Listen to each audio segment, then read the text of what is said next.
베드로전서 5장 7절, 킹제임스 역은 이렇게 말합니다. 너희 염려를 다 주께 맡기라. 이는 그가 너희를 돌보심이라.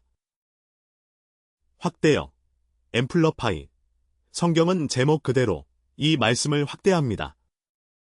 이렇게 번역하지요. 너희 모든 염려, 너희 모든 근심, 너희 모든 불안, 너희 모든 걱정을 다 포함되지 않습니까? 단번에 맡기라. 한번 하는 겁니다.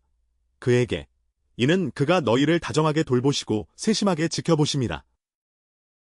빌립보서 4장 6절에서 성령님께서 사도 바울을 통해 빌립보 교회에 말씀하십니다.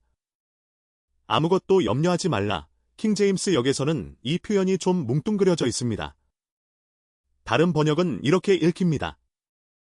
아무것도 염려하거나 불안해하지 말고 모든 일에서 몇 가지입니까? 모든 것, 모든 일에서 기도와 간구로 감사함으로 너희 구할 것을 하나님께 아뢰라. 할렐루야. 다시 주목하십시오. 기도하기 전에, 기도하기도 전에 그가 말씀하십니다. 아무것도 염려하지 말라 또는 걱정하지 말라. 어떤 것도 지나치게 불안해하지 말라. 염려하고 불안해하지 말라 이 말 하나가 많은 사람을 막아버리지 않습니까? 그래서 그들의 기도가 응답받지 못하는 겁니다. 아시겠습니까? 응답을 받으려면 성경을 따라야 합니다. 성경이 정해놓은 법칙을 따라야 하는 겁니다. 베드로도 같은 말을 했습니다. 다른 표현으로 너희 모든 염려를 던지라. 너희 모든 근심을 던지라. 너희 모든 불안을 던지라. 너희 모든 걱정을 그에게 던지라. 할렐루야. 왜입니까? 그분이 여러분을 다정하게 돌보시기 때문입니다. 그분이 여러분을 세심하게 지켜보시기 때문입니다. 그렇게 하신다는 것, 하나님께 감사합니다. 그렇게 하신다는 것, 하나님께 감사합니다. 성경을 따라 성경대로 나아간다면 우리는 염려 없는 삶, 불안 없는 삶, 걱정 없는 삶을 살 수 있습니다. 할렐루야. 그렇게 사는 게 정말 좋지 않습니까? 아무것도 염려하지 않는 삶. 할렐루야. 아멘. 우리는 위협받지도 불안해하지도 않습니다. 몇 년 전 우리가 그랬던 때가 기억납니다. 그렇다고 지금 가끔 막다른 곳에 몰리지 않는다는 건 아닙니다. 그렇다고 모든 게 항상 나무에서 떨어지는 잘 익은 체리처럼 저절로 굴러들어온다는 것도 아닙니다. 우리는 훌륭한 걱정 기회들을 지나쳐왔습니다. 훌륭한 근심 기회들을 지나쳐왔습니다. 지나치게 불안해할 기회들 말입니다. 물론 어느 정도 관심을 가져야 합니다. 그러나 걱정하고 불안으로 가득 차도록 관심을 가져서는 안 됩니다. 우리는 여기서 공경에 빠진 적이 있습니다. 건물 2동을 짓고 있었거든요. 그리고 2동을 더 증축하거나 마무리하고 있었습니다. 그러면 현금 흐름이 순식간에 고갈됩니다. 우리는 SDC1 학생개발센터 뒤에 있는 건물을 마무리하고 있었습니다. 그런데 학생개발센터 2호동을 마무리하거나 아니면 오고 싶어하는 학생 1200명을 돌려보내거나 둘 중 하나였습니다. 어떻게 하시겠습니까? 우리는 마무리할 겁니다. 그렇게 할 겁니다. 그래서 우리는 이 강당을 확장하고 있었고 SDC1을 마무리하고 있었고 SDC1을 짓고 있었고 이 강당을 확장하고 있었고 창고를 마무리하고 있었습니다. 아래쪽 원래 창고 말입니다. 지금 거기에 덧붙이고 있었습니다. 저장 공간도요. 필요한 겁니다. 그게 전부입니다. 목회자 친구 한 분이 제 아내와 저, 그리고 그의 아내가 우리를 찾아왔습니다. 잠깐밖에 머무를 수 없었습니다. 학교가 끝난 후 우리는 캠퍼스를 차로 돌며 보여주고 있었습니다. 주차장을 가로질러 막 돌아오고 있었는데 그가 말했습니다. 큰 걱정을 담아 제 어깨에 손을 얹으며 당신이 무거운 짐을 지고 계시는 거 알아요. 기도해 주시겠냐는 말에 제가 이렇게 대답했습니다. 아닙니다. 제가 무슨 무거운 짐을 지고 있는 게 아닙니다. 사실 이걸 다 접어버린다 해도 전혀 문제될 게 없습니다. 그럼 돈이 안 들어오면 어떻게 하실 겁니까? 그냥 문 닫으면 되지요. 그게 다입니다. 저한테 상처될 것 없습니다. 그렇게 하면 패배로 여기지 않으시겠습니까? 아니요. 저는 애당초 이걸 하고 싶지도 않았는걸요. 처음부터 하고 싶지 않았습니다. 아닙니다. 괜찮습니다. 그러자 그 사람이 또 그게 괜찮다고 제가 말했습니다. 정말로 전혀 문제 없습니다. 그냥 다 접어버린다 해도요. 저한테는 아무 영향 없습니다. 그냥 계속 설교하면 됩니다. 하나님을 찬양합니다. 솔직히 말씀드리면 저는 차라리 현장에 나가 있는 걸 더 좋아합니다. 현장이라고 하면 집회를 열고 사람들이 나와서 구원받고 성령 세례받는 그 자리를 말합니다. 그래서 저는 그 목사님 부부에게 말했습니다. 저는 애당초 학교를 세우고 싶지 않았습니다. 주님께서 하라고 하셨거든요. 그리고 이렇게 덧붙였습니다. 제가 주님께 뭐라고 말씀드렸는지 그대로 전해드리겠습니다. 주님, 저는 그 200만 달러 때문에 밥 한 끼 걸을 생각 없습니다. 그것 때문에 잠 한숨도 못 잘 일도 없습니다. 애당초 학교를 세우고 싶지도 않았는데 주님께서 하라고 하셔서 한 겁니다. 주님이 안 하셨으면 저도 안 했을 겁니다. 그런데 주님이 하라고 하셔서 제가 한 거지 않습니까? 이제 저는 걱정하지 않겠습니다. 다만 한 가지, 하나님께서 정말 제게 이걸 하라고 하셨는지 그것부터 확실히 하겠습니다. 우리가 문제에 빠지는 이유가 바로 여기 있습니다. 하나님이 원하지도 않으신 일을 우리가 마음대로 뛰어들어 하든지 아니면 하나님께서 하라고 하셨는데 우리가 어제까지 끝내려고 아우성을 치든지 말입니다. 제가 하나님에 대해 배운 게 있습니다. 사람과 함께 걸으면 자연스럽게 말씀드리자면 한 사람과 여러 해 동안 함께 걸으면 그 사람에 대해 뭔가 알게 되지 않습니까? 저는 하나님께서 절대 서두르지 않으신다는 걸 배웠습니다. 전혀 그러지 않으십니다. 성경 이사야서에서 읽었습니다. 믿는 자는 급히 서두르지 아니하리로다. 급히 서두르다를 영어로 하면 haste, haste입니다. 이렇게 읽을 수 있습니다. 믿는 자는 서두르지 않는다. 어떤 사람들 보십시오. 온통 안절부절 못합니다. 이거 해야 돼. 저거 해야 돼. 어제까지 다 끝냈어야 하는데 그들은 믿음으로 행하는 게 아닙니다. 믿음이 조금은 있을지 모릅니다. 한 30%쯤요. 하지만 70%는 육신입니다. 그러니까 자기 자신을 짓눌러서 금방 지치는 겁니다. 그중 몇몇은 일찍 죽습니다. 아닙니다. 저는 하나님 말씀이 시편에서 하신 대로 살아왔습니다. 오래전에 읽었습니다. 여호와께서 집을 세우지 아니하시면 세우는 자의 수고가 헛되도다. 이 말씀 한번 생각해 보셨습니까? 조금만 분석해 보십시오. 그들은 분명히 집을 지었습니다. 하지만 그 수고가 헛되었습니다. 주님이 거기 계시지 않으셨기 때문입니다.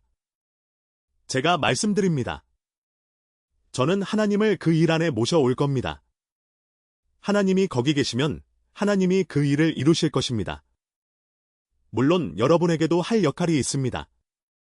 그렇다고 해서 여러분이 게으름을 피워도 된다는 뜻은 아닙니다. 자, 저를 비난하지 마십시오. 지금 제가 아주 좋은 말씀을 전하고 있거든요. 한 번은 텍사스 뷰몬트에서 있었던 일입니다. 오전 집회가 끝날 무렵이었습니다. 보통 제 집회에서는 하루에 2번 모임을 갖습니다. 그래서 이 여성분이 10시 가르침 집회가 끝나고 그때가 11시 30분쯤 되었을 때 제게 다가와서 말했습니다. 헤이긴 형제님, 저를 위해 기도해 주세요. 여러 해 동안 저는 일종의 여론조사 같은 걸 해왔습니다. 영적이거나 종교적이거나 뭐라고 부르든 간에요. 마치 선거철에 온갖 여론조사를 하듯이 사람들이 대통령이 하는 일에 만족하는지 누구에게 표를 던질 건지 같은 걸 물어보지 않습니까? 그런 것처럼 말입니다. 영적으로 말씀드리자면 제가 여러 설문조사를 했습니다. 기도에 관해서 많은 조사를 했는데요. 그 이유는 제가 오랫동안 1949년부터 1962년까지 교회 모임들 가운데 있었기 때문입니다. 오순절 교회들에서는 여전히 많은 교회가 이런 관습을 지키고 있었습니다. 매 예배 끝에 모든 사람이 제단 주위로 나와서 기도하는 것이지요. 우리는 사람들을 초청했습니다. 구원받으러 나오라고, 성령 충만을 받으라고 말입니다. 그런 다음 모든 성도들을 초청하면 그들이 나와서 기도하는 시간을 가졌습니다. 그런데 저는 때때로 돌아다니면서 기도하고 있는 사람들의 어깨를 톡톡 쳤습니다. 그러면 당연히 그들은 기도를 멈추고 저를 쳐다보지요. 그럼 제가 물었습니다. 뭘 위해 기도하고 계십니까? 그러면 네, 하고 되묻습니다. 제가 다시 물었습니다. 무엇을 위해 기도하고 계십니까? 그러면 멍한 표정으로 네, 합니다. 제가 말했습니다. 여기 재단에서 뭘 하고 계신 겁니까? 글쎄요, 기도하고 있습니다. 그래서 제가 물었습니다. 무엇에 관해 기도하십니까? 무엇을 위해 기도하십니까? 모르겠습니다. 그럼 제가 말했습니다. 그렇다면 그걸 받았는지 안 받았는지 알 수가 없겠네요. 그렇지 않습니까? 자기가 무엇을 위해 기도하는지도 모르는데 말입니다. 물론 어떤 기도는 하나님과의 교제입니다. 하지만 그들은 자기가 그런 교제를 하고 있는지조차 몰랐습니다. 여러분, 우리는 기도에 관해 종교적 습관에 빠집니다. 그런데 그 습관이 도움이 되기보다 실제로는 해가 되는 것입니다. 우리를 축복하기보다 방해하는 것이지요. 1954년 7월, 제가 동부 텍사스에서 하루에 2차례 설교하고 가르치고 있었습니다. 그런데 어느 날 아침 예배에 여러 명이 왔는데 실제로는 다른 교회 목사님 3분이 오셨습니다. 제가 사역하던 교회는 그 마을에서 유일한 복음주의 교회였는데 근처 다른 마을에서 이 목사님들 3분이 차를 몰고 오셔서 그날 아침 가르침에 참석하신 겁니다. 수업이 끝났습니다. 우리는 10시에 시작해서 대개 11시 30분쯤 마쳤습니다. 그러면 모든 사람이 떠나고 거의 12시가 됩니다. 제가 집회를 인도하던 그 교회 담임 목사님과 저, 그리고 이 3분의 목사님들이 서서 이야기하고 교제하고 있었습니다. 그런데 한 분씩 2분이 먼저 인사하고 떠나셨습니다. 그러자 이 3번째 목사님이 여전히 남아 계셨습니다. 그래서 우리는 계속 이야기했고 조금씩 문 쪽으로 이동했습니다. 그분은 옆문으로 가실 거고 저와 그 교회 목사님은 옆집 사택으로 가서 점심을 먹을 예정이었거든요. 그런데 그분이 막 옆문을 나서면서 우리와 악수를 하셨습니다. 그런데 이 목사님이 제 손을 잡은 채 놓지 않으시더니 아주 진지하게 저를 쳐다보시며 말씀하셨습니다. 형제님, 저를 위해 기도해 주십시오. 저는 그분의 손을 그냥 잡고 있었습니다. 놓지 않았습니다. 그리고 물었습니다. 무엇을 위해서요? 그분은 멍한 표정으로 하셨습니다. 여러분, 우리는 그냥 기도해 주세요라고 말합니다. 하지만 무엇을 위해서입니까? 그것이 때때로 우리에게 습관이 되어버립니다. 도움이 되는 습관이 아니라 해가 되는 습관 말입니다. 제가 다시 물었습니다. 무엇을 위해서요? 글쎄요, 그분이 말씀하셨습니다. 제게 더 많은 믿음이 있도록 기도해 주십시오. 저는 말했습니다. 그렇게 하지 않겠습니다. 소용없습니다. 저는 여전히 그분의 손을 잡고 놓지 않았습니다. 제가 말했습니다. 보십시오. 제가 형제님께 더 많은 믿음이 있기를 기도할 수는 있습니다. 하지만 형제님이 스스로 말씀 안으로 들어가지 않으면 그 믿음을 갖지 못할 것입니다. 믿음은 들음에서 나며 들음은 하나님의 말씀으로 말미암습니다. 그럼 그분이 말씀하셨습니다. 제가 더 많이 알도록 기도해 주십시오. 저는 말했습니다. 그것도 도움이 되지 않습니다. 형제님이 뭔가를 하지 않는 한 말입니다. 하나님의 말씀 안으로 들어가서 연구하고 그것을 먹으십시오. 그러면 더 많이 알게 됩니다. 바울이 디모데에게 말했습니다. 네가 진리의 말씀을 옳게 분별하며 부끄러울 것이 없는 일꾼으로 인정된 자로 자신을 하나님 앞에 드리기를 힘쓰라. 아, 형제님, 그분이 말씀하셨습니다. 그냥 잊어버리십시오. 제가 무슨 뜻으로 말했는지도 모르겠습니다. 그냥 잊어버리세요. 그리고 여러분, 솔직히 말씀드리자면 그만큼 많으니까 그냥 잊어버리는 게 낫습니다. 어차피 별로 중요한 게 아니거든요. 아멘. 그냥 솔직하게 말하는 겁니다. 자, 그런데 보몬트에 있던 그 여자분, 잊지 마십시오. 기억하시죠? 좋습니다. 그분을 잊지 마시기 바랍니다. 그분이 제게 다가와서 악수를 하며 이렇게 말했습니다. 목사님, 저 좀 위해 기도해 주세요. 제가 물었습니다. 무엇을 위해서요? 이건 제가 여러 번 조사해본 또 다른 영역입니다. 사람들에게 물어봤거든요. 특히 그런 집회에서는 사람들이 계속 다가와서 이렇게 요청합니다. 기도해 주세요. 기도해 주세요. 기도해 주세요. 그래서 저는 일부러 물어봤습니다. 지식을 얻기 위해서요. 무엇을 위해서요? 제 조사 결과가 뭘 보여줬는지 아십니까? 10번 중 8번은 그들이 기도해달라는 내용이 비성경적이었습니다. 그러니 응답을 받을 수가 없는 거예요. 성경과 어긋나면 응답받지 못합니다. 제 말 듣고 계십니까? 어떤 사람들은 정말 말도 안 되는 것에서부터 황당한 것까지 요청합니다. 한 사람은 저보고 기도해 달라는 겁니다. 하나님이 다른 사람의 아내를 자기에게 주시도록 말이에요. 그런데 자기도 이미 아내가 있습니다. 그는 우리 교회 교인도 아니었는데 계속 나와서 어떤 여자에게 눈독을 들이고 있었습니다. 그 여자한테는 남편이 있거든요. 그러니 차라리 엄지손가락만 빙빙 돌리면서 반짝반짝 작은 별, 넌 대체 뭐니? 하는 게 낫지 않겠습니까? 하나님이 그 사람에게 다른 남자의 아내를 주실 리가 없습니다. 사실 하나님은 이미 그에게 이웃의 아내를 탐내지 말라고 말씀하셨습니다. 아멘. 하실 수 있습니까? 또 다른 사람이 왔습니다. 보십시오. 이건 정말 말도 안 됩니다. 한 사람이 와서는 하나님이 자기에게 성령의 모든 은사를 다 주시도록 기도해 달라는 겁니다. 그런데 하나님은 그렇게 하실 리가 없습니다. 성령의 모든 은사를 다 가진 사람은 없습니다. 게다가 은사는 여러분의 개인 소유가 아닙니다. 만약 그렇다면 여러분이 저한테 줄 수도 있고 다른 누군가에게 팔 수도 있겠죠. 하지만 성령님은 성령이 원하시는 대로 자신을 나타내십니다. 또 다른 사람이 와서는 이렇게 말했습니다.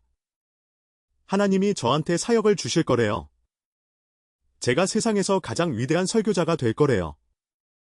모든 사도들을 합친 것보다 더 많은 일을 할 거래요. 사실 저보다 뛰어난 사람은 예수님 한 분뿐일 거래요. 목사님이 제 편에 서서 이루어지도록 동의해 주세요. 자, 이쪽 끝에서 저쪽 끝까지 보이시죠? 그 사이에 있는 많은 것들도요.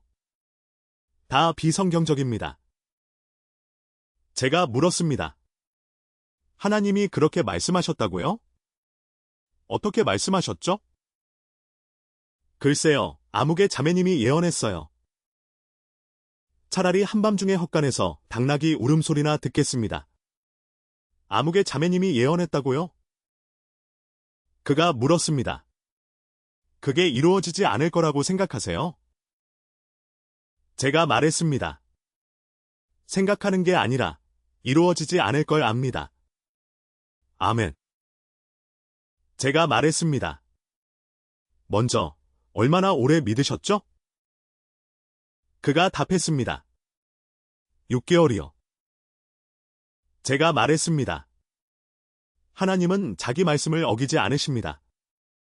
바울이 디모데에게 말했습니다. 초신자를 직분에 세우지 말라. 교만해져서 사탄이 그를 이용할까 염려된다. 하나님이 당신을 세우지 않으실 겁니다. 그냥 계속 하나님을 섬기고 헛소리하는 자매 이야기는 잊으십시오.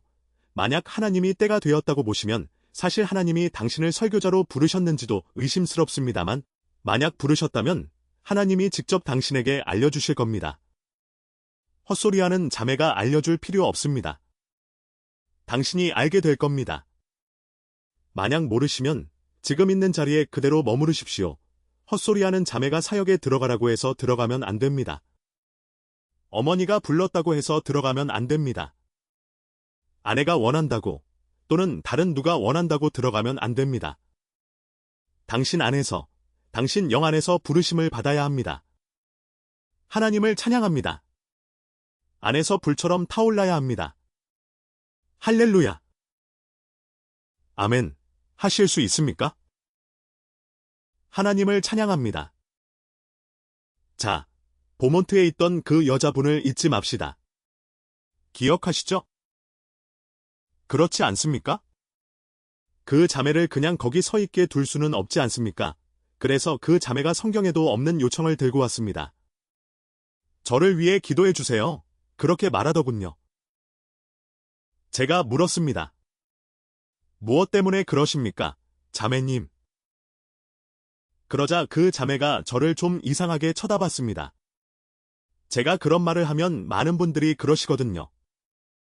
꼭 말씀드려야 하나요? 예, 말씀하시지 않으면 기도하지 않겠습니다. 그러면 사람들이 깜짝 놀란 얼굴로 저를 보는 겁니다.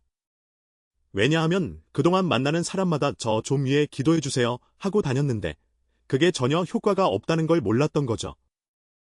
만약 효과가 있었다면 제가 끼어들 필요가 없었을 겁니다. 제가 말했습니다. 보십시오. 자매님께서 어떤 기도 제목을 갖고 계시죠? 그렇다면 두 가지 중 하나를 원하시는 겁니다. 제가 그것에 동의하기를 원하시거나 아니면 제가 그것이 이루어질 거라고 믿음을 갖기를 원하시는 거죠. 네. 네, 맞아요. 그런데 말입니다. 첫째, 제가 무엇에 동의하는지도 모르는데 어떻게 동의할 수 있겠습니까? 둘째, 그게 뭔지도 모르는데 어떻게 믿음을 가질 수 있겠습니까? 불가능합니다. 말씀과 맞지 않는 것을 믿으려 할 수도 있는데 무엇인지도 모르는 것에는 믿음을 가질 수 없거든요. 자, 제가 이렇게 말했을 때 이건 그 자매를 비웃는 게 아닙니다. 파괴적인 비판으로 누군가에게 상처 주려는 게 아니에요. 건설적인 비판을 하려는 겁니다. 여러분은 그 여자분을 모르시니까 누구에게도 상처가 되지 않죠. 그런데 그 자매가 울기 시작했습니다.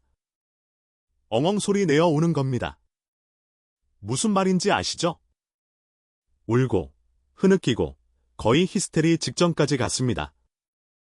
마침내 자신을 추스르고 나서 말했습니다. 말씀드리죠. 핵인 형제님. 삶의 근심들, 짐들, 걱정들이 너무나 크고 무거워서 제가 도저히 감당할 수가 없어요. 그래서 하나님께서 둘 중 하나를 해주시길 기도해 달라는 거였어요. 이것들을 견딜 은혜를 주시거나 아니면 반쯤이라도 가져가 주시거나요. 제가 말했습니다. 자매님, 저는 둘 다 기도할 수 없습니다. 어느 쪽이든 기도하는 것은 불신앙입니다. 불신앙으로는 응답을 받을 수 없거든요. 그리고 이렇게 말했습니다. 이맘때쯤 확대 번역본이 나왔습니다. 아시다시피 신약이 먼저 출간되고 구약이 나중에 나왔죠? 킹제임스 번역은 베드로전서 5장 7절을 이렇게 말합니다. 너희 염려를 다 주께 맡기라. 이는 그가 너희를 돌보심이라. 그런데 확대 번역본은 이렇게 말합니다. 너희 염려 전부를, 너희 모든 걱정을, 모든 근심을, 모든 불안을 그분께 맡기라. 이는 그분이 너희를 애정으로 돌보시고 너희를 깨어 지켜보심이라. 성경이 그 자매의 염려와 걱정과 불안을 어떻게 하라고 말했는지 아십니까? 그 자매는 눈물을 닦고 저를 쳐다보며 말했습니다. 목사님은 냉정하세요. 너무 냉정해요. 제가 말했습니다. 자매님, 저는 냉정하지 않습니다. 게다가 제가 성경을 쓴 게 아니에요. 제가 쓴 게 아니라고요. 저는 그저 성경에서 이 말씀을 발견한 게 감사할 뿐입니다. 하나님께 영광 돌립니다. 이 말씀이 제게 참으로 큰 복이 되었습니다. 주님, 아멘. 제가 말했습니다. 이것이 하나님의 말씀입니다. 하나님 자신이 우리에게 하시는 말씀이에요. 하나님 자신이 우리에게 알려주시는 겁니다. 할렐루야! 하나님께서 우리를 애정으로 돌보신다는 것을요. 우리를 깨어서 지켜보신다는 것을요. 하나님 아버지와 하나님의 아들 주 예수 그리스도께서 우리를 애정으로 돌보십니다. 그분들이 우리를 애정으로 깨어서 돌보신다는 말은 우리를 지켜보고 계신다는 뜻입니다. 할렐루야! 그러니 하나님께서 우리에게 원하시는 것은 우리를 초대하신 겁니다. 맡기라는 것입니다. 다른 번역본은 굴려라고 했습니다. 그분께 굴려 넘기라고요. 그분께 굴려 넘긴다는 게 무슨 뜻인지 아십니까? 하나님을 찬양합니다. 자, 여러분이 이 길을 가고 있는데 어떤 사람이 100파운드짜리 자루를 등에 지고 있습니다. 그런데 덩치 큰 사람이 와서 그를 보고 무릎을 떨고 계십니까? 비틀거리며 넘어지려 하십니까? 그냥 내 어깨 위에 넘겨라.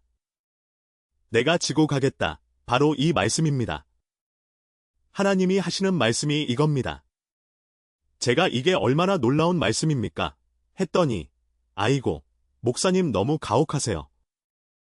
너무 심하십니다. 아닙니다. 여사님. 제가 가혹한 게 아닙니다. 제가 한 말이 아닙니다. 하나님이 하신 말씀입니다. 이건 그분의 말씀입니다. 사랑으로 하나님은 우리를 긍휼히 돌보십니다. 사랑으로 우리의 염려, 우리의 근심, 우리의 걱정을 어떻게 해야 할지 가르쳐 주십니다. 하나님께 감사합니다. 제가 이 말씀을 읽었을 때 기뻐했습니다. 그 여사님은 이 말씀을 읽고 화를 내셨습니다. 세상이 완전히 달라 보입니다. 어떻게 바라보느냐에 따라서 말입니다. 성경을 어떻게 대하느냐에 따라 완전히 달라집니다. 인생을 어떻게 바라보느냐에 따라 모든 게 달라집니다. 기억합니다. 여러 해 전, 제가 침례교 소년 전도자로 막 시작했을 때 이런 이야기를 들었습니다. 절대 잊을 수가 없습니다. 참 좋은 이야기입니다. 물론 그 시절에는 지금은 좀 다르지만 농장에 가보신 분들은 아실 겁니다. 두 개의 우물 양동이 이야기입니다. 농장에 우물이 있지요. 우물에서 물을 길어 올립니다. 양동이로. 밧줄 양쪽 끝에 양동이가 하나씩 달려 있습니다. 제가 그런 걸 본 적이 있습니다. 이야기는 이렇습니다. 이 두 우물 양동이 중에 하나는 늘 행복했습니다. 늘 노래하고 늘 주님을 찬양했습니다. 다른 하나는 늘 얼굴이 길었습니다. 늘 불평하고 투덜대고 걱정합니다. 둘은 우물 속에서 서로를 지나칩니다. 하나가 올라오면 다른 하나가 내려가는 시기지요. 늘 슬퍼하고 얼굴이 긴 양동이가 늘 웃고 행복하며 노래하는 양동이에게 말했습니다. 자네를 이해할 수가 없네? 도무지 모르겠어. 자네도 나와 똑같은 삶의 상황에 있잖아. 매일 똑같은 일, 똑같은 고생, 똑같은 일상, 똑같은 것들이야. 그런데 어떻게 그렇게 행복할 수가 있지? 자넨 늘 행복하고 늘 웃고 늘 노래하네. 이해할 수가 없어. 늘 노래하고 행복한 양동이가 늘 찌푸리고 긴 얼굴로 불평하는 양동이에게 대답했습니다. 나도 자네를 이해할 수 없네? 자네도 나와 똑같은 일상 속에 있는데 자넨 결코 행복하지 않아. 늘 슬프고 늘 불평하고 투덜대네. 도대체 무슨 일인가? 무엇이 잘못된 건가? 그가 대답했습니다. 아무리 가득 차서 올라가도 나는 늘 빈 채로 내려가네. 웃는 양동이가 말했습니다. 나는 늘 반대로 봐. 아무리 빈 채로 내려가도 나는 늘 가득 차서 올라오거든. 하나님께 영광. 다르다는 말입니다. 다르다고요. 인생을 어떻게 바라보느냐가 말입니다. 그것이 하나님이 여러분을 근심 없이 살기 원하시는 이유입니다. 할렐루야. 아멘. 슬프고 긴 얼굴로 살지 않도록 말입니다. 아멘. 그래서 그 여사님이 말씀하셨습니다. 제가 두 번째로 말씀드렸습니다. 여사님, 제가 성경을 쓴 게 아닙니다. 이건 우리 아버지 하나님이 우리에게 주신 사랑의 편지입니다. 하나님은 우리에게 당신이 우리를 돌보신다는 것을 알리고 싶어 하십니다. 우리가 우리의 근심과 짐을 그분께 넘기기를 원하십니다. 하나님은 여러분에게 짐을 지고 갈 은혜를 주시려는 게 아닙니다.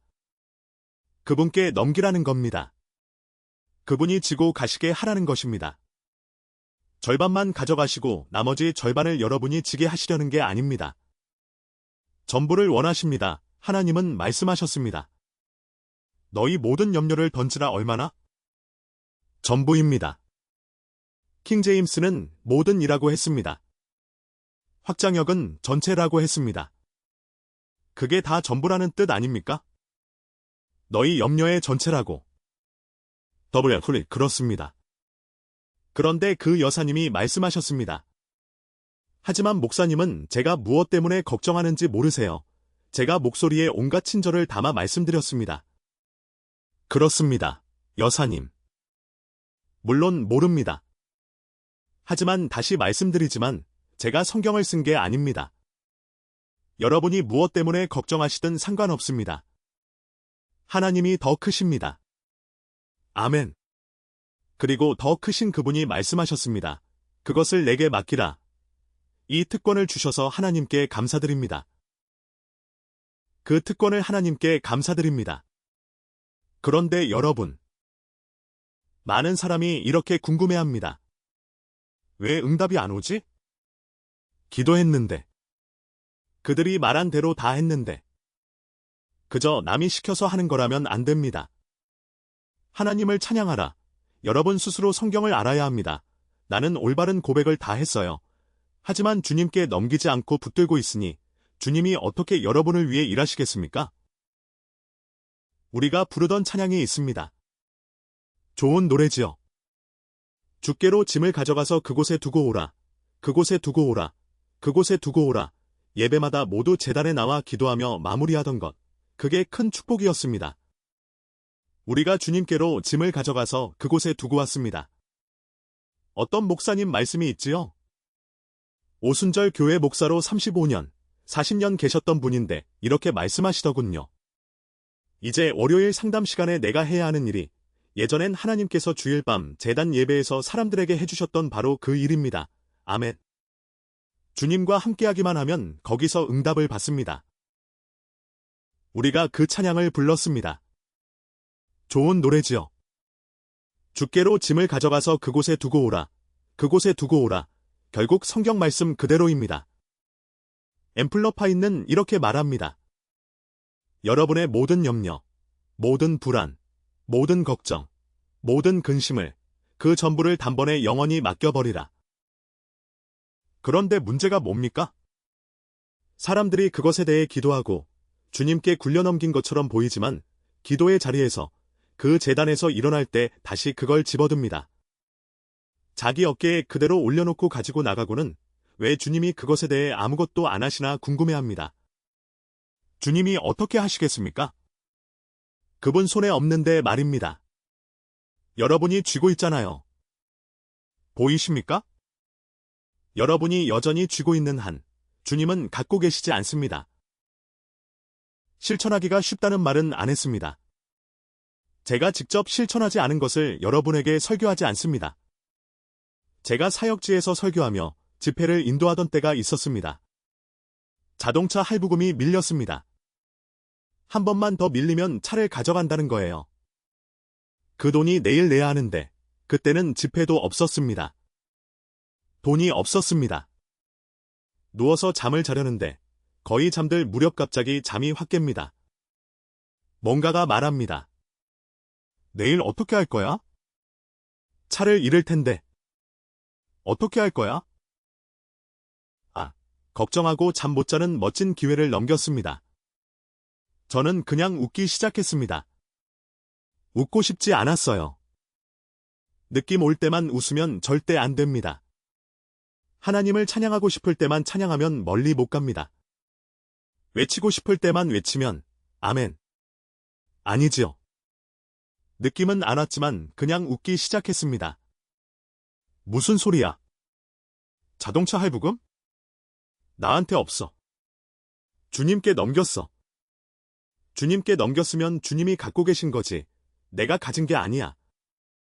나한테 없어. 나한테 없어. 나는 잘 거야. 하나님을 찬양하라. 나한테 아무것도 없어. 나는 잘 거야. 잠들었습니다. 좀 잤습니다. 갑자기 벌떡 깨어났습니다. 뭔가가 말합니다. 내일 할부금 내야 해. 차를 잃을 텐데. 걸어 다녀야 할 텐데. 어떻게 할 거야? 멋진 기회를 넘겼습니다. 말했습니다. 무슨 소리야? 자동차 할부금? 아니, 나한테 자동차 할부금 없어. 주님께 넘겼어. 나는 잘 거야. 나는 근심 없고, 걱정 없고, 불안 없어. 하나님께 영광. 나는 잘 거야. 잠들었습니다. 할렐루야. 쉽다고는 안 했습니다. 그래서 여러분이 묻지요. 무슨 일이 일어났나요? 그 다음날 아침, 하나님을 찬양하라. 돈이 손에 들어왔습니다. 할렐루야. 제가 그랬다면 정말 어리석었을 겁니다. 그 돈은 이미 오고 있는 겁니다. 사람들이 걱정하는 일들, 대부분은 결국 일어나지도 않습니다. 그렇지 않습니까? 아멘. 아멘. 물론 쉽지 않습니다. 하지만 여러분이 진정한 사내대 장부가 되고 진정한 믿음의 여인이 되려면 일어서서 척추를 꼿꼿이 세워야 합니다. 지렁이처럼 꿈틀대지 말고 쇠지렛 대처럼 곧게 서십시오. 아멘. 그것만 해도 여러분은 바른 길 위에 선 겁니다. 아멘. 한 번은 집회를 인도했던 일이 기억납니다. 1958년 5월, 텍사스 북서부 지역이었습니다. 우리가 웨스트 텍사스라고 부르는 끝자락이었지요. 그때 그 목사님이 제게 이렇게 물었습니다. 저는 목사님들에게 제가 얼마나 필요한지 절대 말하지 않았습니다. 왜냐하면 그들이 불신에 빠져서 배를 뒤집어 엎을까봐 그랬습니다. 무슨 말인지 아시겠지요? 저는 제가 무엇을 필요로 하는지, 무엇이 부족한지, 그런 얘기를 사람들에게 한 적이 없습니다. 사실대로 말씀드리면 어떤 목사님들은 그 문제를 계속 꺼내려고 하더군요. 제가 뭔가 말을 했을지도 모릅니다. 그러면 다음날 제가 먼저 그 주제를 꺼내서 사과했습니다. 제가 돈 얘기를 꺼낸 것처럼 생각하지 마십시오. 저는 그런 얘기 안 합니다. 제가 원하는 건 아니, 그렇게 생각하지 않았습니다. 어쨌든 제 영이 편치 않습니다. 그냥 잊어버리십시오. 저는 돈 얘기 안 합니다. 이건 저 개인적인 얘기입니다. 그래서 저는 그에게 사과했습니다. 저는 차라리 욕하는 게 의심을 말하는 것보다 낫다고 생각합니다. 제가 만약 의심을 입에 담으면 제 속에서 죄책감이 느껴집니다. 제 영혼 속에서 양심의 가책이 느껴집니다.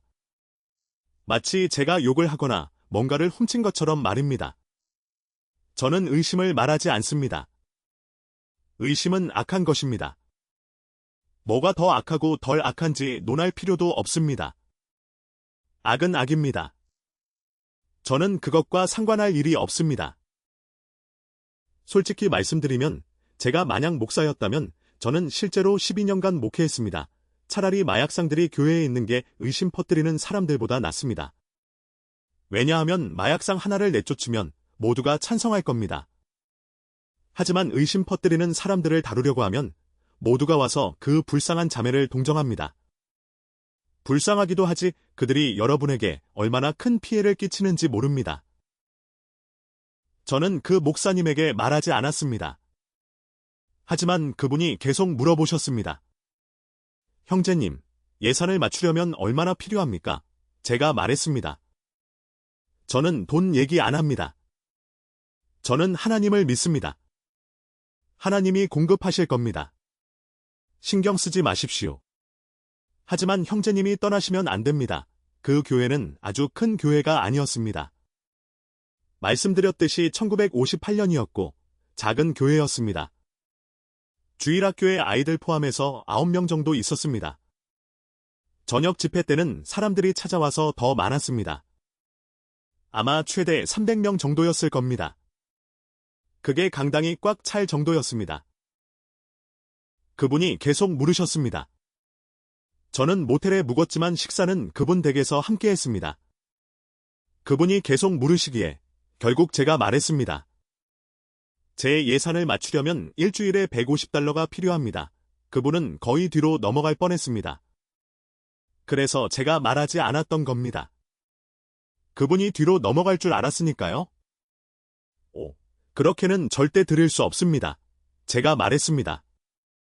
제가 한 푼이라도 달라고 했습니까? 아니요. 그럼 제가 말했습니다. 잊어버리십시오. 제가 요청한 게 아닙니다. 목사님이 계속 물으신 겁니다. 네. 하지만 그가 말했습니다. 우리가 지금까지 드린 최고 금액이 일주일에 90달러입니다. 우리는 절대로 제가 말했습니다. 잊어버리십시오. 목사님이 물어보지 말았어야 했습니다. 하지만 제가 말했습니다. 제게 부탁 하나만 들어주시겠습니까? 무엇입니까? 제가 말했습니다. 그냥 중립을 지켜주십시오. 목사님이 중립만 지켜주시면 제가 짐을 끌 수 있습니다. 하지만 목사님이 불신에 빠지면 그건 마치 브레이크를 밟아놓고 제가 차를 밀려고 하는 것과 같습니다. 아시겠습니까? 그냥 중립을 지키십시오. 목사님은 아무것도 믿으려고 하지 마십시오. 제가 믿을 겁니다. 하지만 그가 말했습니다. 그게 90달러를 드렸습니다. 그 담임 목사님, 제가 거의 1시간 동안 헌금 시간을 끌었어요. 그래서 제가 그분에게 말했습니다. 10분도 하지 마세요. 제가 말하는 대로만 하십시오. 그냥 헌금 바구니만 돌리세요. 누가 10전, 1불 내시겠습니까? 이런 말 하지 마세요.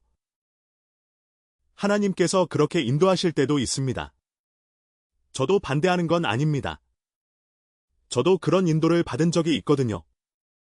헌금 시간에 설교할 때만큼, 간증할 때만큼, 방언할 때만큼 똑같이 기름 부으심을 받은 적이 있습니다. 하나님께서 그렇게 인도하실 수도 있어요. 그러나 제가 말했습니다. 지금 이 상황에서는 그냥 일어나서 최소한만 말하세요. 이것은 헤이긴 형제님 헌금입니다. 우리는 헌금 바구니를 돌리지 않습니다. 형제님, 가능한 한 적게 말씀하세요. 그분이 말했습니다. 그렇게 하면 25센트도 못 받으실 겁니다. 제가 말했습니다. 그게 전부라면 저는 가버리겠습니다. 그리고 절대 한마디도 하지 않을 겁니다. 제가 말했습니다. 제발 제가 말하는 대로 하십시오.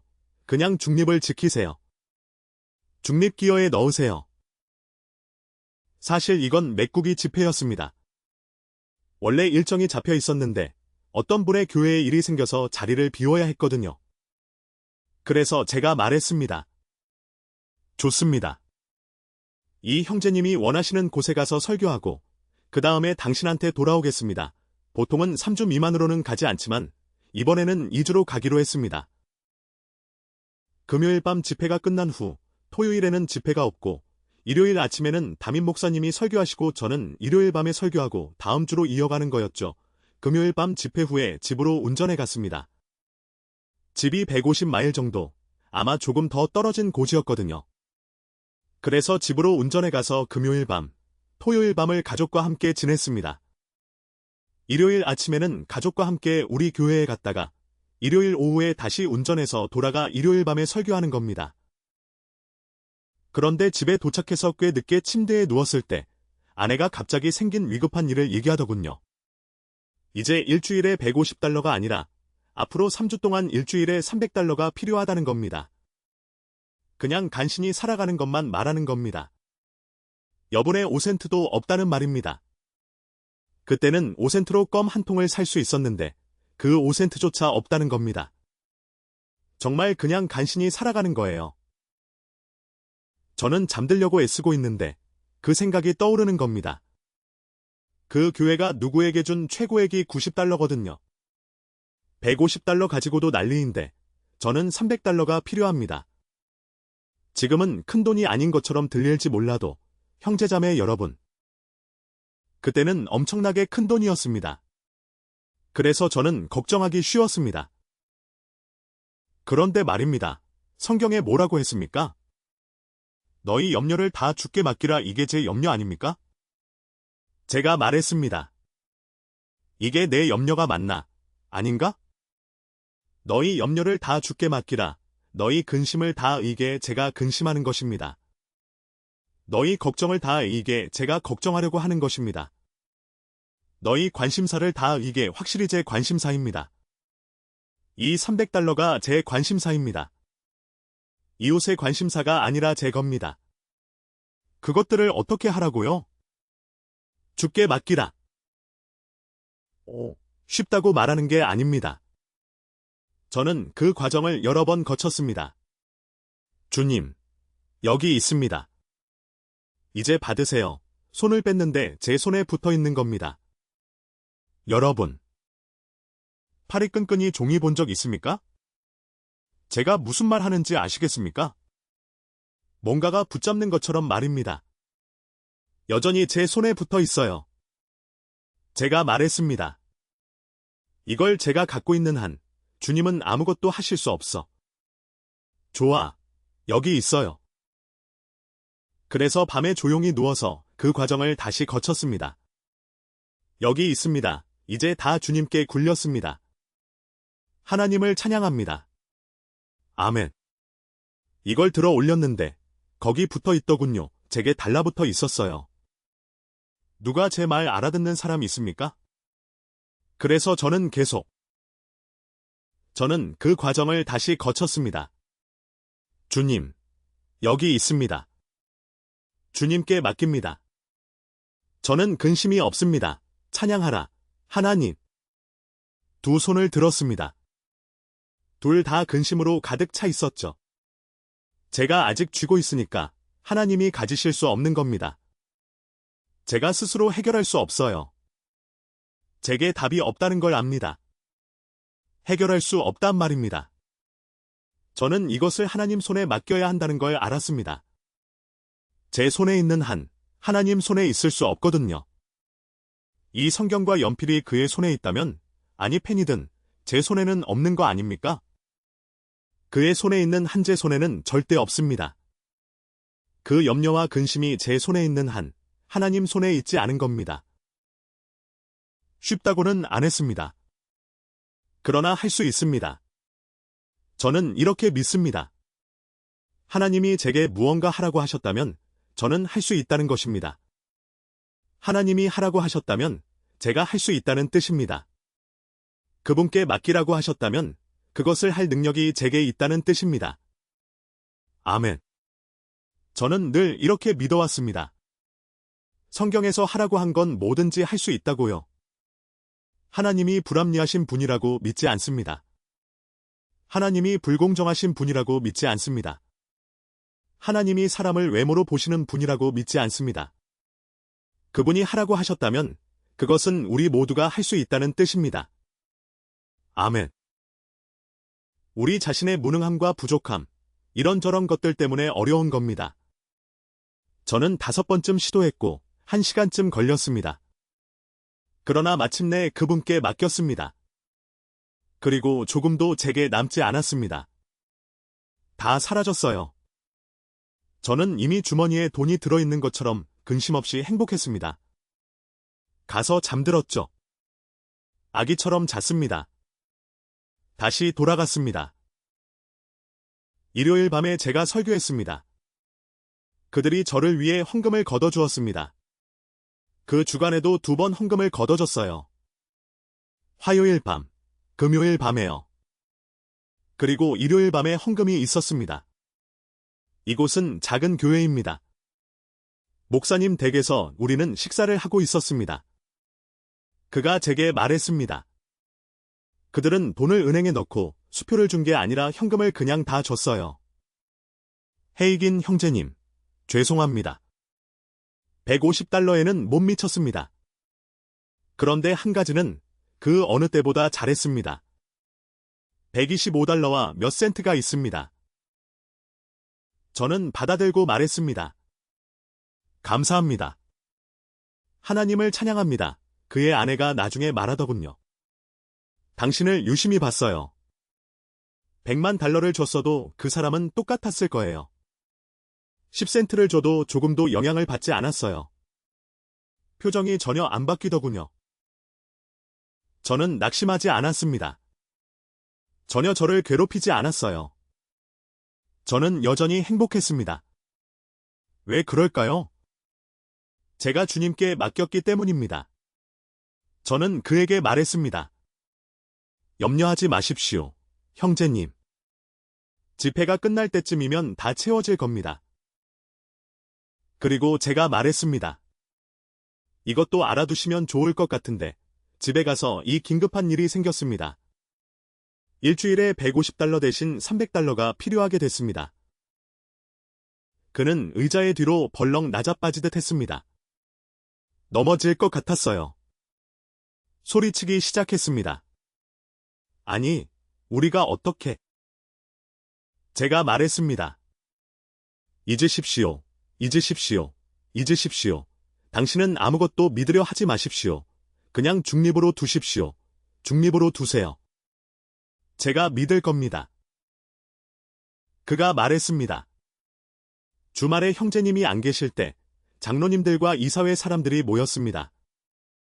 우리는 이번 주를 진행하려고 합니다만 그들은 형제님이 제 3주도 할 수 있으면 좋겠다고 했습니다. 제가 말했습니다. 전화해 볼 수 있습니다.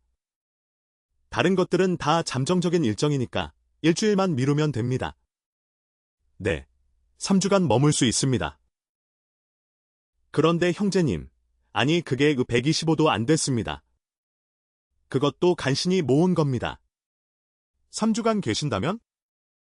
그건 900달러가 필요합니다. 저는 형제님께 그렇게 해달라고 부탁 못하겠습니다. 왜냐하면 그 돈이 안 모일 테니까요. 제가 말했습니다. 그런 말씀 마십시오. 그냥 조용히 계십시오. 아무것도 믿으려 하지 마십시오. 중립에 머무르십시오. 이것만 말씀드리죠. 저는 3주간 머물겠습니다. 저번 주에 누가 저한테 물었습니다. 집회 끝나면 주머니에 900달러가 있을 겁니다. 그가 묻더군요. 그렇게 생각하세요? 아니, 저는 말했습니다. 생각하는 게 아닙니다. 확신합니다. 확실하세요?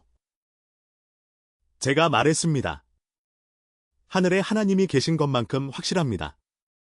왜냐하면 제가 이 모든 것을 하나님께 넘겨드렸기 때문입니다.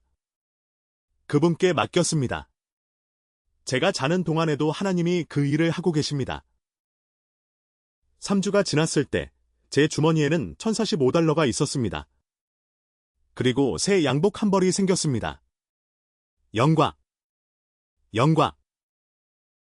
여러분, 믿음을 말합니다.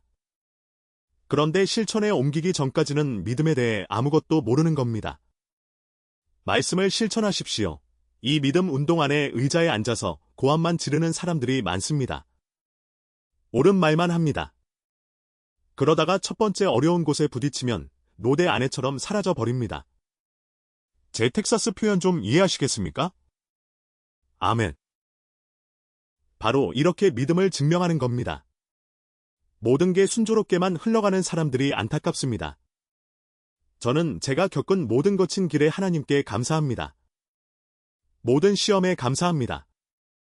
모든 어려운 자리에 감사합니다. 저는 일부러, 그러니까 고의로, 하나님의 인도도 없이, 성령님이 아무 말씀도 하지 않으셨는데도, 물론 때로는 하셨지만, 일부러 작은 시골 교회에 가서 집회를 열었습니다. 증명하려고 간 겁니다. 저는 일부러 어려운 곳을 찾았습니다. 집회에 갔습니다. 이런 말을 듣는 곳에 갔습니다. 있잖아요. 순복음 교회가 여기 수년간 있었어요. 한때는 흥왕했는데 지금은 그냥 한 줌밖에 안 남았어요. 그들은 말했습니다. 여긴 타버린 밭입니다. 이 말 들어보셨습니까? 그게 무슨 뜻이냐면 하나님이 축복하셨는데 사람들이 들었다가 거절했다는 겁니다. 사람들이 타락했습니다. 몇몇은 이사 갔습니다. 그 교회가 전에 비하면 3분의 1, 4분의 1, 아니면 10분의 1 크기밖에 안 됩니다. 그 작은 무리가 앉아서 고함을 지릅니다. 여긴 타버린 밭이에요. 하나님도 여기선 아무것도 못하세요. 기억합니다. 어느 날 밤 어떤 사람을 위해 집회를 열었습니다. 수요일 밤에 시작해서 주일 밤에 끝냈습니다. 다른 곳에 가서 수요일 밤에 시작했습니다. 첫 예배에 19명이 왔습니다. 저 포함해서요. 저는 다 셌습니다. 저도 셀 수 있습니다. 목사님 부인, 목사님 딸, 저 아멘. 움직이는 건 다 세서 19명이었습니다. 앞자리에 옹기종기 모여서 겁에 질린 것처럼 보였습니다. 설교를 시작했습니다. 제가 맨 처음 전한 설교는 당신은 말하는 대로 가질 수 있다였습니다. 제가 말했습니다. 오늘이 무슨 날입니까? 몇몇은 생각해야 했습니다. 무슨 요일인지도 몰랐습니다. 자, 제가 말했습니다. 오늘은 수요일입니다. 이제 다음 금요일 저는 이걸 여러 번 해봤습니다. 다음 금요일 밤. 그러니까 이번 금요일 다음 금요일 말입니다. 자리에 앉고 싶으면 일찍 오십시오. 건물이 가득 찰 테니까요. 형제자매 여러분. 비웃음 받는 것 말씀하시는 겁니까? 저는 전문가들한테 비웃음 받았습니다. 요즘 이런 작은 비웃음 따위는 저를 괴롭히지 못합니다. 아멘. 저는 전문가들한테 비웃음 받았습니다. 저는 괴롭지 않습니다. 보이는 것에 움직이지 않습니다. 믿는 것에 움직입니다. 할렐루야. 제 치유줄에서 사람이 죽어서 쓰러진 적이 있습니다. 누가 죽었다고 해서 치유받을 사람들에게 안수하는 것을 그만두지 않았습니다. 그래서 그들이 말했습니다. 그래요. 하지만 목사님, 그 노인은요, 인생을 다 살았습니다. 그냥 우리보다 먼저 천국에 간 겁니다. 제단에 눕혀놨습니다. 죽었습니다. 그런데 저는 계속 사람들에게 안수하며 치유를 위해 기도했습니다. 하나님을 찬양합니다. 말씀드립니다. 하나님을 위해 일하러 나가려면 그 무엇에도 저지당하면 안 됩니다. 아멘 하실 수 있습니까? 아멘. 저는 누가 치유받았기 때문에 신유를 믿는 게 아닙니다. 누가 죽었습니다. 저는 믿습니다. 성경이 그렇게 말씀하셨기 때문입니다. 집회 한 주 전 금요일 밤에 제가 목사님께 말씀드렸습니다. 이곳이 가득 찰 겁니다. 목사님이 말씀하시더군요. 헤이긴 형제님, 낙심시키려는 건 아닌데 여기는 이미 다 타버린 밭입니다. 제가 말했습니다. 괜찮습니다. 목사님. 그래서 매일 밤 회중에게 말했습니다. 금요일 하루 전 목요일 밤에 사람이 그리 많지 않았습니다. 건물이 반쯤 찬 정도였습니다. 제가 말했지요. 자, 내일 밤엔 일찍 오시는 게 좋을 겁니다. 몇몇 사람들이 킥킥거렸습니다. 저는 나가서 방에 머물며 기도했습니다. 그리고 밖으로 나갔더니 주차장이 가득 차 있었습니다. 건물 안으로 들어갔을 땐 모든 자리가 찼습니다. 앉을 곳이 없었습니다. 강단도 가득 찼고 성가대석도 가득 찼습니다. 그런데 그분의 교인들, 바로 전날 밤 저를 비웃던 바로 그 사람들은 항상 예배 시작 20분에서 30분 뒤에 오는 습관이 있었습니다. 물론 그때는 빈자리가 더 많으니까 어디든 앉을 수 있었지요. 그런데 그들이 들어올 때 제가 보고 있었습니다. 그 표정을 카메라에 담았으면 좋았을 텐데. 깜짝 놀란 얼굴이었습니다. 앉을 자리가 없었거든요. 주일학교 방에서 의자를 가져다가 앞쪽에 놓아야 했습니다. 모든 자리가 찬 거였습니다. 저는 일부러 그런 곳에 갑니다. 전에 제가 설교하기 전에 먼저 그게 되는지 증명하려고요. 되면 괜찮고 안 되면 그만두는 겁니다. 하나님의 말씀은 역사합니다. 뷸라에 계신 그 귀한 자매님 기억하십니까? 목사님은 너무 무정하세요. 아니요. 저는 무정하지 않습니다. 성경이 그렇게 말씀하신 겁니다. 네. 하지만 제가 뭘 걱정하는지 목사님은 모르세요. 제가 말했습니다. 네. 귀한 자매님. 최대한 친절하게 말씀드리지만 아니요. 저는 모릅니다. 하지만 하나님은 아십니다. 하나님은 모든 것을 아시고 말씀하신 분도 하나님이십니다. 자매님이 돌아서서 걸어가기 시작했습니다. 네. 하지만 저는 걱정을 버릴 수가 없어요. 포기할 수가 없어요. 그만둘 수가 없어요. 통로를 걸어 내려가더군요. 제가 말했습니다. 그건 담배 피우는 사람이 하는 말과 똑같습니다. 아시다시피 입에 안막대기를 물고 다니는 사람들 말입니다.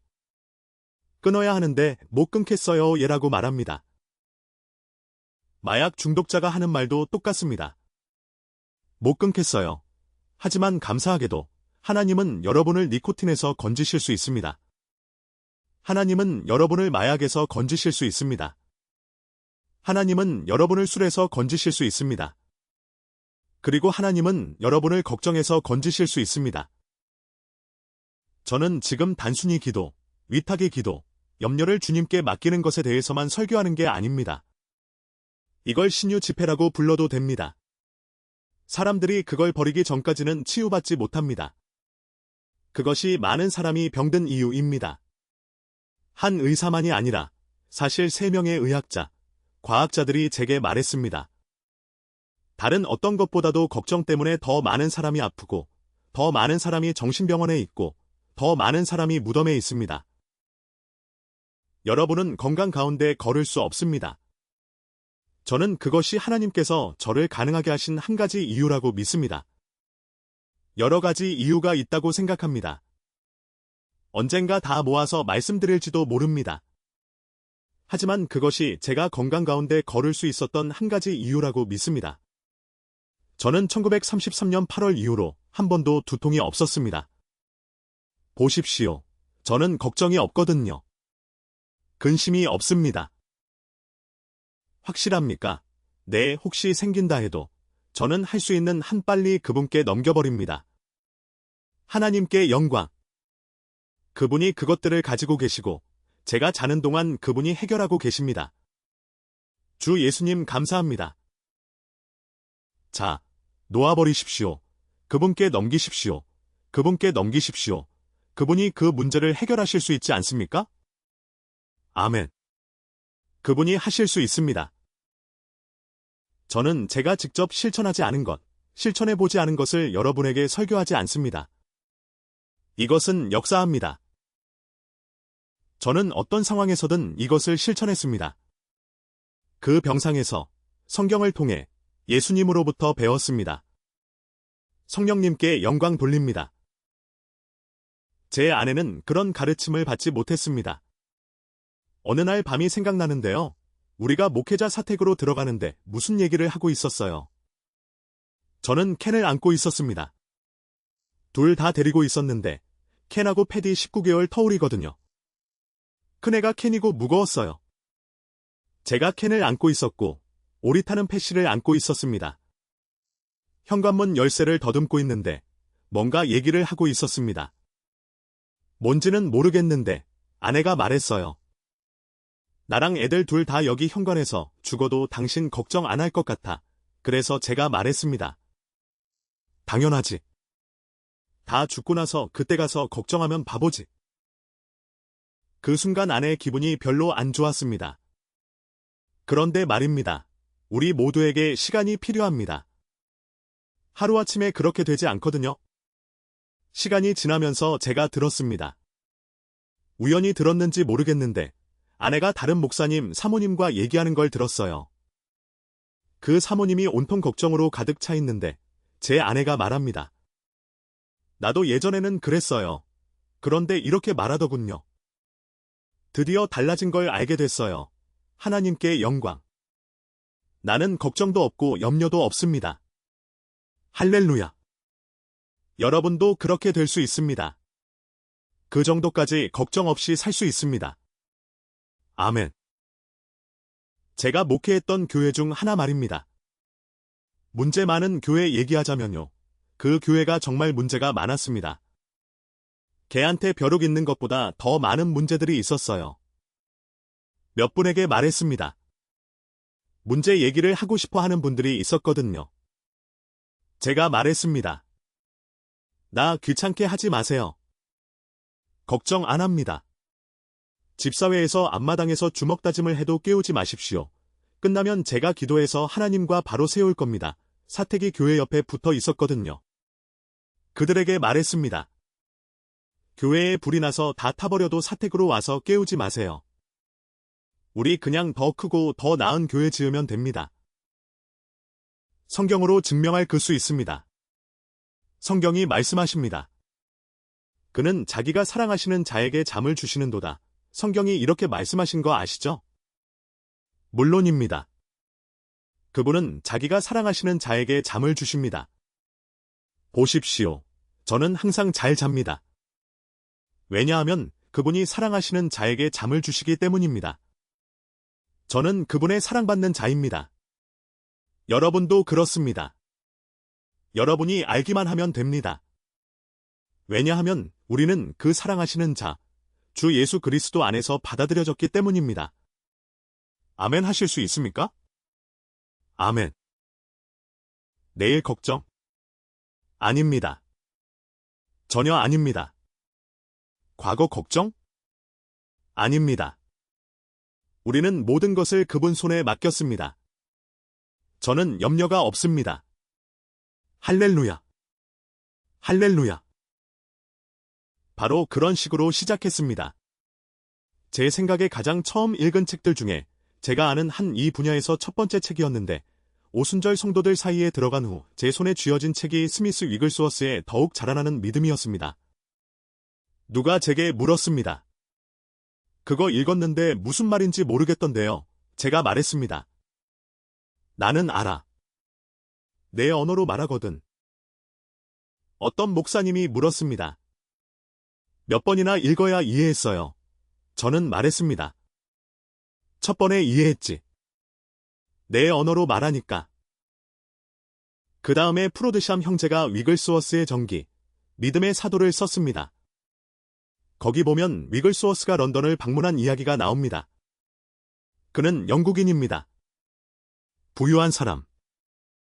이 사람이 위글스워스의 사역 아래 치유를 받았고 그곳에서 매년 런던의 성공의 교회 중 한 곳에서 위글스워스가 집회를 열도록 했습니다. 여왕이 다니던 교회였어요. 실제로 그는 안수로 여왕을 위해 기도했습니다. 그는 예복을 입었습니다. 모든 사람에게 모든 것이 되는 거지요. 그는 아무렇지 않았다고 합니다. 하나님은 당신이 예복을 입든 목욕 가운을 입든 무슨 옷을 입든 상관하지 않으신다고요. 그런데 말입니다. 그의 사역 때문에 매년 그곳 성공의 교회에서 집회를 열게 했습니다. 귀족들 중 많은 이가 치유를 받았거든요. 어쨌든 그가 이 부유한 사람을 방문하고 있었습니다. 그의 아내는 위글스워스의 사역을 통해 거의 죽음에서 일으켜졌던 사람입니다. 만약 그가 이 부자에게 필요를 말했더라면 그 부자는 곧바로 수표장을 꺼내 그가 원하는 만큼 써줬을 겁니다. 저는 평생에 누구에게도 몇 번만 빼고는 제 필요를 말하지 않았습니다. 그 설교자들이 말하지 말라고 가르쳤거든요. 필요한 것이든 필요 없는 것이든 누구에게도 말하지 않았습니다. 왜냐하면 이미 주님께 맡겼으니까요. 그러니 필요가 없는 겁니다. 위글스워스에게는 빚이 사방으로 쌓여 있었습니다. 정말 절박한 상황이었지요. 그런데 그는 부자와 함께 아름다운 정원을 거닐면서 웃으며 행복하게 말했습니다. 나는 염려가 없소. 자, 보십시오. 이게 거짓말처럼 들립니다. 누군가 말하죠. 그래도 염려가 있잖아요. 아닙니다. 그는 주님께 맡긴 겁니다. 주님께 맡겼다면 이제 그것은 그의 것이 아닙니다. 주님의 것이지요. 나는 염려가 없소. 제 인생에서도 몇 번이나 그랬습니까? 자연적인 관점에서 보면 말입니다. 청구서가 하늘 높이 쌓이고 사방으로 둘러싸이고 앞에는 파이크스 피크처럼 거대한 상황이 버티고 서 있고 뒤를 돌아보면 어둠이 덮쳐오는 것 같습니다. 그러나 보십시오. 당신이 주님께 맡겼기 때문에 육신의 모든 감각은 비명을 지릅니다. 넌 절대 안 돼. 유수건 던져. 링에 스펀지 던져. 무슨 말인지 아시지요? 권투 선수가 거의 나가떨어지려 할 때 매니저가 링에 스펀지를 던집니다. 심판에게 말이죠. 항복합니다. 그만두겠습니다. 스펀지를 던지는 거예요. 포기하고 끝내는 겁니다. 다 끝났다는 뜻이죠. 그러나 저는 그저 앞을 바라보고 위를 바라보면서 만나는 모든 사람에게 말했습니다. 나는 염려가 없습니다. 마귀가 즉시 말합니다. 이봐요. 당신 거짓말하면서 크리스천이라고 주장할 거예요? 염려가 있잖아요. 아니요. 마귀 씨. 저는 그것을 예수님께 맡겼습니다. 예수님이 갖고 계십니다. 제가 갖고 있지 않습니다. 제 것이 아닙니다. 저는 염려가 없습니다. 근심 없이 삽니다. 행복합니다. 하나님께 감사합니다. 하나님의 말씀은 역사합니다. 큰 소리로 말씀하십시오. 하나님의 말씀은 역사합니다. 한 번 더 하나님의 말씀은 역사합니다. 한 번 더 하나님의 말씀은 역사합니다. 할렐루야! 할렐루야! 할렐루야! 할렐루야! 하나님께 영광! 저는 여기 서서 제가 이 말을 듣고 일어난 다른 사람들의 이야기를 계속 들려줄 수 있습니다. 기억하십니까? 1957년에 경기 침체가 있었습니다. 불황의 해였죠. 그때는 부동산이 움직이지 않았습니다. 우리는 오리건에서 설교하고 있었는데 그곳은 목재 산업 때문에 다른 지역보다 더 심하게 타격을 받았습니다. 우리는 한 가정집에 머물렀는데 그 가족이 주님께 맡긴 겁니다. 그들은 팔려고 내놓은 땅 한 조각이 있었습니다. 어느 날 아침, 제 아내와 저는 식사를 하러 내려갔는데 그들은 온통 미소로 가득했습니다. 얼굴이 환하게 빛났어요. 마치 주머니질을 삼킨 것처럼 웃고 있더군요. 텍사스나 오클라호마 사람들은 이 표현을 알 겁니다. 주머니질을 삼켰다는 표현 말이에요. 그들은 우리에게 말하고 싶어서 안달이 났습니다. 우리가 2년 동안 팔려고 내놓은 땅이 있었어요. 불황이라 팔리지 않았고 남편은 목재 산업 때문에 일자리를 잃었습니다. 보십시오. 일자리도 없었습니다. 직장도 돈도 없었던 거죠. 우리가 목사님이 믿음과 하나님을 믿는 것, 주님께 맡기는 것에 대해 설교하시는 걸 들었습니다. 그래서 우리도 그렇게 했습니다. 그래서 그는 말했습니다. 부동산에 내놓았었는데 기한이 끝났거든요. 그래서 다시 부동산업자에게 가서 다시 매물로 내놓고 싶다고 말했습니다. 그런데 그 부동산업자는 웃으면서 말했습니다.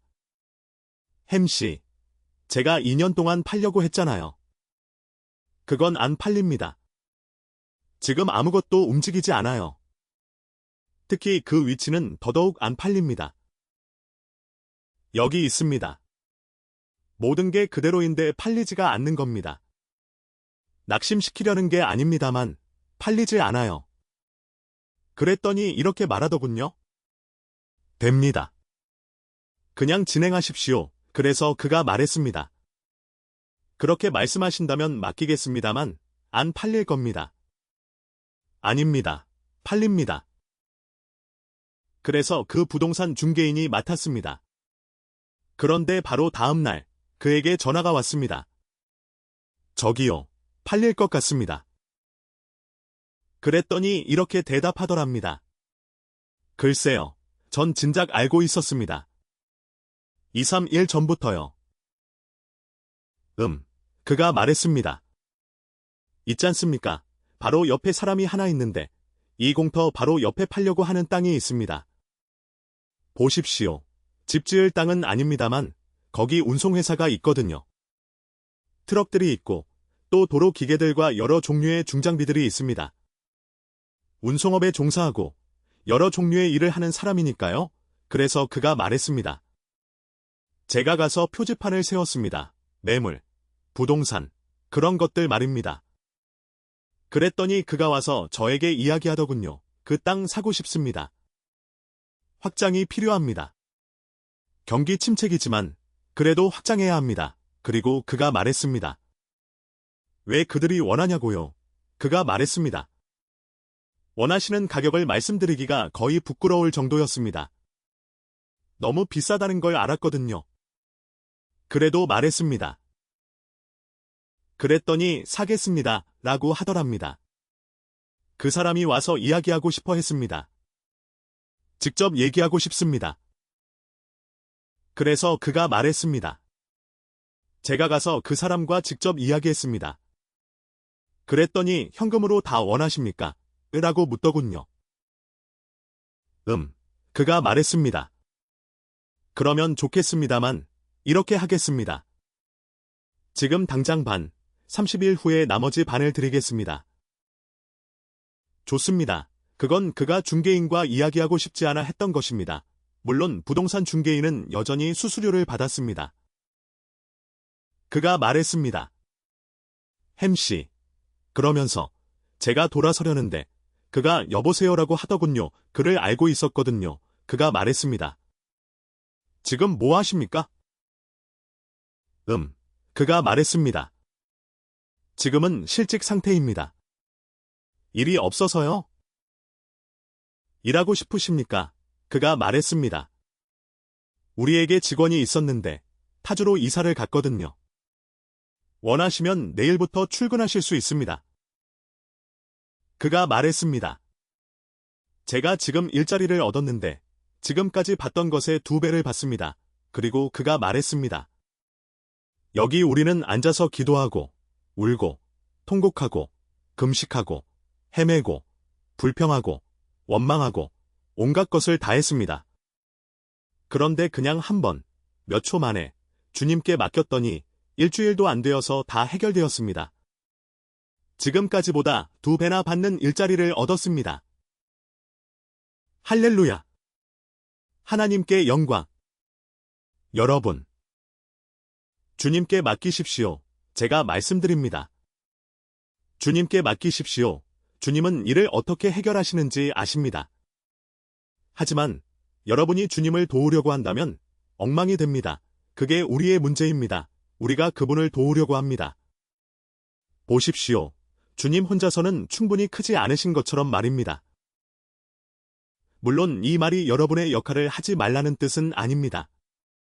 하지만 무슨 뜻인지 아시지 않습니까? 할렐루야! 제가 여러분께 도움이 되었는지 모르겠습니다. 저는 행복하게 설교하고 있습니다. 이것은 됩니다. 영광, 영광, 영광, 영광, 영광. 할렐루야! 주님을 찬양합니다.